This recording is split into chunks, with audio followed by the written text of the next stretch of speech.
എമ്പുരാൻ എന്ന സിനിമ ഹിറ്റായതോടുകൂടി ഹിറ്റായ മറ്റൊരു പേരാണ് മുന്ന. ഇപ്പോൾ സോഷ്യൽ മീഡിയയിലൊക്കെ നമ്മൾ എടുത്തിട്ടുണ്ടെങ്കിൽ അയാൾ മുന്നെയാണ്, ഇയാൾ മുന്നെയാണെന്നൊക്കെ പറഞ്ഞിട്ടുള്ള പോസ്റ്റുകളും അതിനിടയിൽ വാഗ്വാദങ്ങളൊക്കെ നമ്മൾ കണ്ടിട്ടുള്ളതാണ്. പക്ഷേ ഇത് വൈറലാവാനുള്ള വേറൊരു കാരണം പാർലമെന്റിൽ ജോൺ ബ്രിട്ടാസ് സുരേഷ് ഗോപിയെ ഇങ്ങനെയുള്ള ഒരു പേര് വിളിക്കുന്നതോടുകൂടിയാണ്. സത്യത്തിൽ ഇങ്ങനെയുള്ളൊരു പേര് വിളിച്ചപ്പോൾ സുരേഷ് ഗോപിക്ക് അത് മനസ്സിലായി കാണില്ല. കാരണം അദ്ദേഹം ഈ സിനിമ കണ്ടു കാണാനുള്ള സാധ്യതയില്ല. അതിനുശേഷമായിരിക്കണം അദ്ദേഹത്തോട് ചേർന്ന് നിൽക്കുന്ന ആരെങ്കിലുമൊക്കെ ഈ കഥാപാത്രം ഇങ്ങനെയാണ്, ഈ പേര് കൊണ്ട് ഇതാണ് ഉദ്ദേശിക്കുന്നത് എന്നൊക്കെ പറഞ്ഞ് മനസ്സിലാക്കി കൊടുത്തിട്ടുണ്ടാവും. അപ്പം അതിനുശേഷം കുത്തിത്തിരിപ്പുണ്ടാകാൻ ചെന്ന മാപ്രകളോട് അദ്ദേഹം വളരെ രൂക്ഷമായി പെരുമാറുന്നത് നമ്മൾ കണ്ടു. അതൊരു വലിയ വിവാദമാക്കുന്നതും നമ്മൾ കണ്ടു. ആരുടെങ്കിലും മുട്ടിൽ തീയിട്ടിട്ട് കോലിട്ടിളക്കാൻ ചെല്ലുന്നത് നമ്മുടെ മാപ്രകളുടെ ഒരു സ്വഭാവമുള്ളൂ. അപ്പം ഇങ്ങനെയുള്ള പ്രതികരണങ്ങളായിരിക്കും അവിടെ നിന്നെല്ലാം കിട്ടുക. ഈ മുന്ന എന്ന കഥാപാത്രത്തെ എമ്പുരാൻ എന്ന സിനിമയിൽ അവതരിപ്പിച്ചിരിക്കുന്നത് വളരെ കൊളരാത്തവരും ബലാത്സംഗം നടത്തുന്നതിനും അത് ഗർഭിണികളെ പോലും ബലാത്സംഗം ചെയ്യുന്ന, അതുപോലെ തന്നെ കൊലപാതകവും കൊള്ളിവെപ്പും നാടിനൊരു ഉപകാരമില്ലാത്ത ഒരു കഥാപാത്രമായിട്ടാണ് മുന്നേ അവതരിപ്പിച്ചിരിക്കുന്നത്. അവസാനം ആ കഥാപാത്രത്തെ കൊന്നുകളയുന്നുണ്ട്. അപ്പം അങ്ങനെയുള്ളൊരു കഥാപാത്രത്തെ സുരേഷ് ഗോപിയുമായി ഉപമിക്കാൻ ബ്രിട്ടാസ് എങ്ങനെയാണ് തിരഞ്ഞെടുത്തതെന്നാണ് നമ്മൾ ആലോചിക്കേണ്ടത്. യഥാർത്ഥത്തിൽ സുരേഷ് ഗോപിക്ക് ഈ എമ്പുരാൻ എന്ന സിനിമയുമായുള്ള എന്തെങ്കിലും വിവാദങ്ങളോ അല്ലെങ്കിൽ ആ സിനിമയുമായി എന്തെങ്കിലും ബന്ധമുള്ളതായിട്ട് നമുക്ക് ആർക്കും അറിയില്ല. അതേപോലെ തന്നെ കേരളത്തിനോട് അദ്ദേഹം എന്തെങ്കിലും മോശമായിട്ട് പെരുമാറുകയോ അല്ലെങ്കിൽ ഇദ്ദേഹത്തിന്റെ പേരിൽ വല്ല ബലാത്സംഗ കേസോ കൊലപാതക കേസൊക്കെ ഉണ്ടെങ്കിൽ ഇങ്ങനെയുള്ള ഒരു ഉപമകളൊക്കെ യോജിക്കുന്നതായിരിക്കും, അല്ലെങ്കിൽ അത് നമുക്ക് ന്യായീകരിക്കാനാണ്. പക്ഷെ ഇങ്ങനെയുള്ള സാഹചര്യങ്ങളൊന്നും ഇല്ലെങ്കിലും എന്തുകൊണ്ടായിരിക്കണം ബ്രിട്ടാസ് സുരേഷ് ഗോപിയെ ഇങ്ങനെ ടാർഗറ്റ് ചെയ്യുന്നതെന്ന് നമ്മൾ ചുമ്മാ ഒന്ന് ആലോചിച്ച് നോക്കിയാൽ തന്നെ നമുക്ക് മനസ്സിലാവും. നമുക്ക് ഈ സുരേഷ് ഗോപിയെയും ജോൺ ബ്രിട്ടാസിനെയും ഒന്ന് താരതമ്യം ചെയ്ത് നോക്കാം.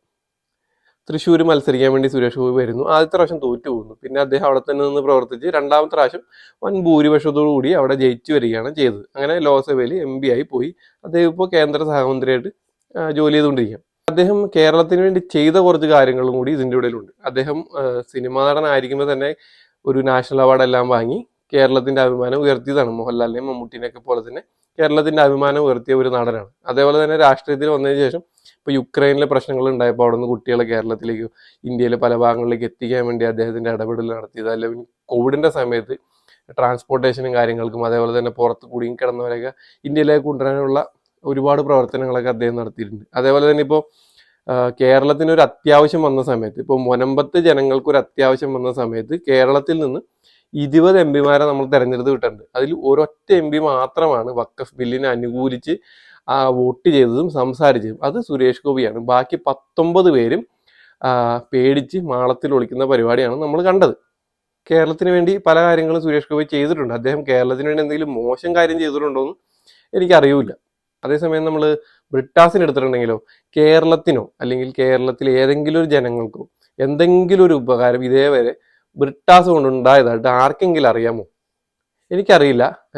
ഞാൻ അദ്ദേഹത്തെക്കുറിച്ച് അന്വേഷിച്ചപ്പോഴും അതിനകത്തൊന്നും ഞാൻ കണ്ടില്ല. അദ്ദേഹം കൈരളി TVയുടെയും അല്ലെങ്കിൽ ഏഷ്യാനെറ്റിലൊക്കെ വർക്ക് ചെയ്തിരുന്നു. അദ്ദേഹത്തിന് എന്തോ PhD JNU എന്ന് കിട്ടി എന്നൊക്കെ പറഞ്ഞിട്ടുള്ള സംഭവങ്ങളാണ് അദ്ദേഹത്തെക്കുറിച്ച് എഴുതിയിരിക്കുന്നത്. അദ്ദേഹം വേറെ എന്തെങ്കിലും കാര്യത്തിൽ ഇടപെട്ടൊന്നും നമുക്കറിയില്ല. അതേപോലെ തന്നെ തൃശ്ശൂരത്തെ ജനങ്ങൾ വോട്ട് ചെയ്ത് ജയിപ്പിച്ചാണ് സുരേഷ് ഗോപിയെ പാർലമെന്റിലേക്ക് അയച്ചത്. പക്ഷെ ജോൺ ബ്രിട്ടാസോ CPI എന്നുള്ള പാർട്ടിയുടെ ഒരു അംഗമായിരിക്കുന്നതുകൊണ്ട് മാത്രമാണ് അദ്ദേഹം ഓട് പൊളിച്ച് പാർലമെന്റിൽ വന്നിരിക്കുന്നത്. മുന്ന എന്ന പദം ഉപയോഗിച്ച് സുരേഷ് ഗോപിയെ അധിക്ഷേപിക്കുമ്പോൾ നമ്മൾ വേറെ ചില കാര്യങ്ങളോടി ആലോചിക്കേണ്ടതുണ്ട്.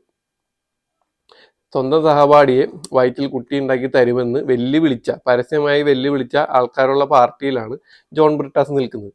അതേപോലെ തന്നെ പീഡനത്തിന് തീവ്രത പോരാ എന്ന് പറഞ്ഞ് 8 കൊല്ലം കഴിഞ്ഞ് തിരിച്ചെടുത്ത ആൾക്കാരുമുള്ള പാർട്ടിയാണ് ജോൺ ബ്രിട്ടാസിന്റെ പാർട്ടി. എന്തിന് ഈ കഴിഞ്ഞ ദിവസം നോർത്ത് ഇന്ത്യയിൽ CPIM പാർട്ടിയിലുള്ള ഒരാളെ പുറത്താക്കിയിട്ടുണ്ട്. അതും ഇങ്ങനെയുള്ള സെക്ഷൽ അസോൾട്ട് കേസിന്റെ പേരിലാണ്. എന്തിന് നമ്മൾ ഏറെ പറയുന്നു, ഇപ്പൊ ജോൺ ബ്രിട്ടാസിന്റെ മെയിൻ കടിയായ നമ്മുടെ MLA മുകേഷ് വരെ സ്ത്രീപീഡന കേസിൽ പ്രതിയായി നിൽക്കുകയാണ്. അപ്പോഴാണ് സുരേഷ് ഗോപിയെ നോക്കി അദ്ദേഹം മുന്ന എന്ന് വിളിക്കുന്നത്. ഒരാളെ കൈ ചൂണ്ടി മുന്ന എന്ന് വിളിക്കുമ്പോൾ 4 മുന്നകൾ തൻ്റെ കൂടെ ഉണ്ട് എന്നുള്ളതും കൂടി ജോൺ ബ്രിട്ടാസ് മറന്നു പോകരുത്. ഇതിൽ ബേസിക് ആയിട്ടുള്ള പ്രശ്നം എന്താണെന്ന് അറിയാമോ? ക്രിസ്ത്യാനികൾക്ക് സ്വാധീനമുള്ള തൃശ്ശൂർ എന്ന മണ്ഡലത്തിൽ നിന്ന് ഒരു BJP സ്ഥാനാർത്ഥി ജയിച്ച് മന്ത്രിയാവുന്നു. അത് തന്നെയാണ് ഇവരുടെ ഏറ്റവും വലിയ പ്രശ്നം. കമ്മ്യൂണിസ്റ്റുകാരുടെയും കോൺഗ്രസ്സുകാരും ഈ തെരഞ്ഞെടുപ്പ് തുടങ്ങുന്നതിന് മുമ്പ് തുടങ്ങി തന്നെ സുരേഷ് ഗോപിക്കെതിരെയുള്ള ടാർഗറ്റിംഗ് തുടങ്ങിയത് നമ്മൾ കണ്ടതാണ്. എന്തോരം പ്രശ്നങ്ങളാണ്, മാപ്രകൾ വരെ പ്രശ്നങ്ങൾ ഉണ്ടാക്കുന്നു.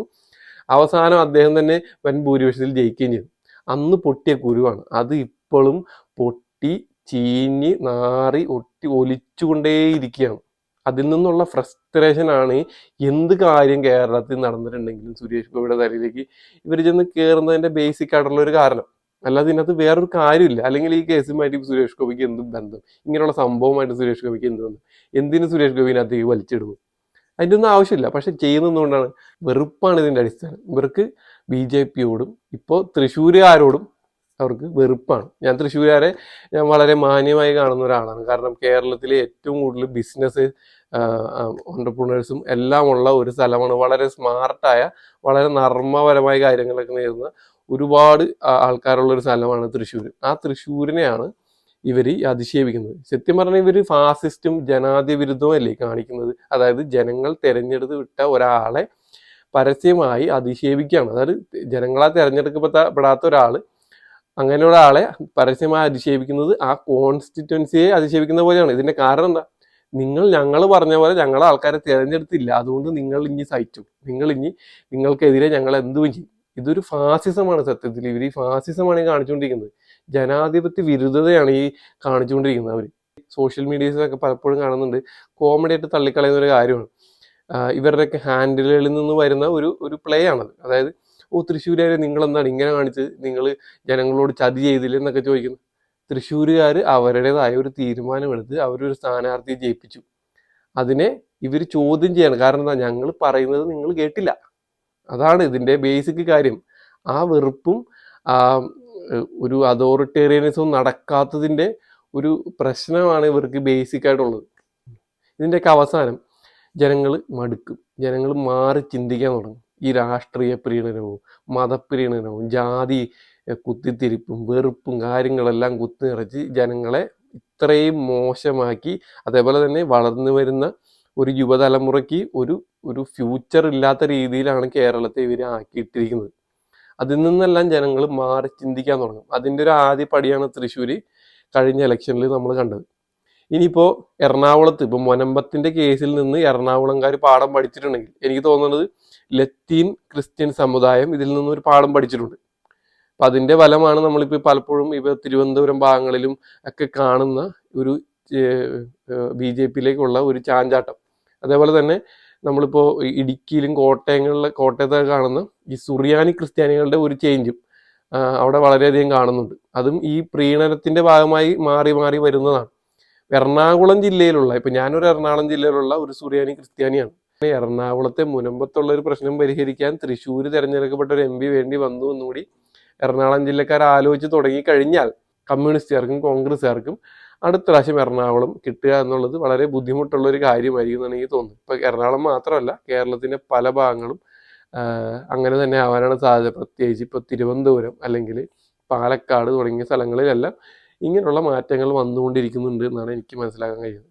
ഇപ്പോൾ സുരേഷ് ഗോപിയെ മുന്ന എന്ന് വിളിക്കുന്ന മൊണ്ണകൾ മനസ്സിലാക്കേണ്ട ഒരു കാര്യം, ആദ്യം തന്നെ സ്വയം ഒരു പരിശോധന നടത്തേണ്ടത് വളരെ അത്യാവശ്യമാണ്. പിന്നെ ഇത് നമുക്ക് പറഞ്ഞിട്ട് കാര്യമില്ലേ, പാർലമെന്റിൽ വഖഫ് ബില്ലിനെ കുറിച്ചുള്ള ചർച്ചയാണ് നടന്നത്. പക്ഷെ പുള്ളി സംസാരിച്ചത് മുഴുവനും എമ്പുരാൻ എന്ന സിനിമയെ കുറിച്ച് ആയിപ്പോയി. അതെങ്ങനെ സ്ഥലകാലബോധം ഇല്ലാത്ത രീതിയിൽ പെരുമാറാൻ എന്താണ് അദ്ദേഹത്തെ പ്രചോദിപ്പിച്ചതെന്ന് നമുക്കറിയില്ല. ഇപ്പൊ എനിക്ക് ഈ കമ്മ്യൂണിസ്റ്റ് പാർട്ടിയുള്ള ഒരു അപേക്ഷ എന്ന് പറഞ്ഞാൽ ഇദ്ദേഹത്തെ ഏതെങ്കിലും ഒരു പ്രകൃതി ചികിത്സയ്ക്ക് വിധേയനാക്കണം എന്നുള്ളതാണ്. അപ്പൊ നമുക്ക് ഇനി അടുത്തൊരു വിവാദമായിട്ട് കാണാം. നമസ്കാരം.